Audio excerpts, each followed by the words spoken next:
So I was doing some research last night and I want to share some data with you guys. So data from the University of Georgia Selig Center for Economic Growth and the Nielsen report indicates that Black Americans' buying power is projected to reach $2.1 trillion, by the end of this year.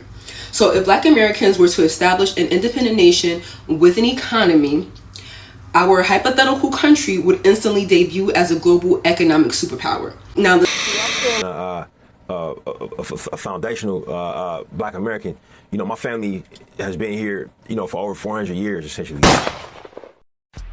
Salute family, it's your boy USA Tay, back with another one.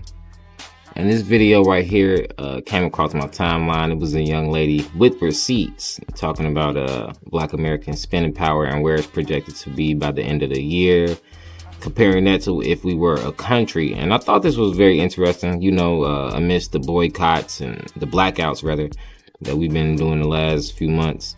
Spending power and spending, how much we spend has been a huge topic. It's really the reason for, a lot of things that go on in America and a lot of things that go on abroad actually as well, as far as like Ghana and things like that is concerned. But anyway, I'm gonna let her chop it up. I'm gonna let her give her 2 cents and drop her 2 cents, and I'll be back with the commentary. So I was doing some research last night and I want to share some data with you guys. So data from the University of Georgia Selig Center for Economic Growth and the Nielsen report indicates that Black Americans' buying power is projected to reach $2.1 trillion, by the end of this year. So if Black Americans were to establish an independent nation with an economy, our hypothetical country would instantly debut as a global economic superpower. Now, the global top 15 power rankings for countries are over here. The United States is in first, of course, and if you go all the way down to 12, where it says Australia, if we had our own hypothetical country as Black Americans, we would be under Australia and above Mexico. We have more spending power than Spain, South Korea, Saudi Arabia, and the Netherlands. So if we were to shift all of our buying power from immigrant communities to our own, that's power. Also, the spending power across the whole continent of Africa is $3.56 trillion, and we are at $2.1 trillion. And one of the richest economies in Africa would be South Africa, which is Johannesburg, the Sandton area, at $479 billion. And Nigeria is second with $377 billion in spending power. So do with that information what you will. All right. We back, family. And yes. Salute to that, sister. And I'm not an economist or anything like that. I'm not the most, I'm not the richest man in the world. But what she said, it really started jogging my mind, and I just started really thinking about it. Like, this is one of the main reasons for tethering. Like, I get our culture in general and just how cool we are and the advancements we've made in society and in America. I understand that. But I'm talking about on a grander scale. On the scale of, this is why the government puts these immigrants in our community, because they know, like, all right, get your weight up amongst them first. You know what I mean? Go down there and get your dollars right with the Black community. They'll spend it with y'all, because the white folk ain't gonna spend it with y'all. So go ahead, go get your dollars up down there. We are like the intro into American economics, so to speak. Come sell to us. We're gonna get your money right.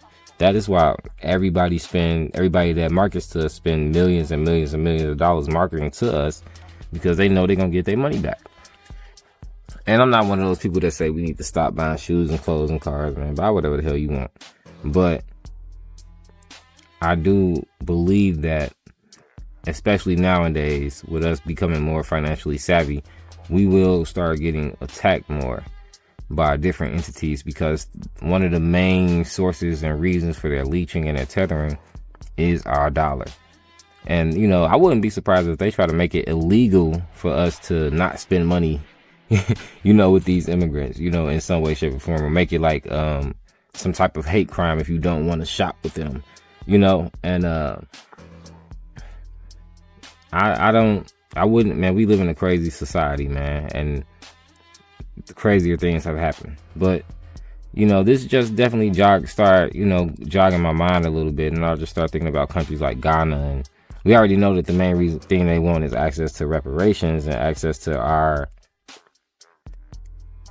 energy in a way to where they want to kind of be the face of blackness, so to speak. And but on a grander scale, the year to return and all these little slick Ghana trips and come back and do this, come back and see this, come back, get land in Ghana, blah, blah, blah, blah, blah. It's all about the black dollar. Everything, 90% of the tethering that goes on in our community, even our own scammers, like the guys in our community that do high level scamming against the community, they doing it based off the spending power. You know what I'm saying? Like, even think about it like this. Even them cosplaying us to get roles, get jobs, that's them getting access to our money. They doing it for the purpose of getting access to our spending power, our dollar. It's kind of deep, you know what I mean? So it's two things I would like for us to start paying more attention to and just thinking more about, and that's spending power and birth rates. Everything, if we start looking through the lens of that, I think everything will start to make a lot more sense. You know what I mean? Like, spending power and birth rates pretty much rule most of everything we're going through in society. That's my theory, at least. Just a theory, just a thought. But, alright, family, this has been another video, man. Smash that like button, smash that subscribe button. We're on a race to 100 subscribers. I appreciate all the viewers, man. One love, stay on code. I'm out.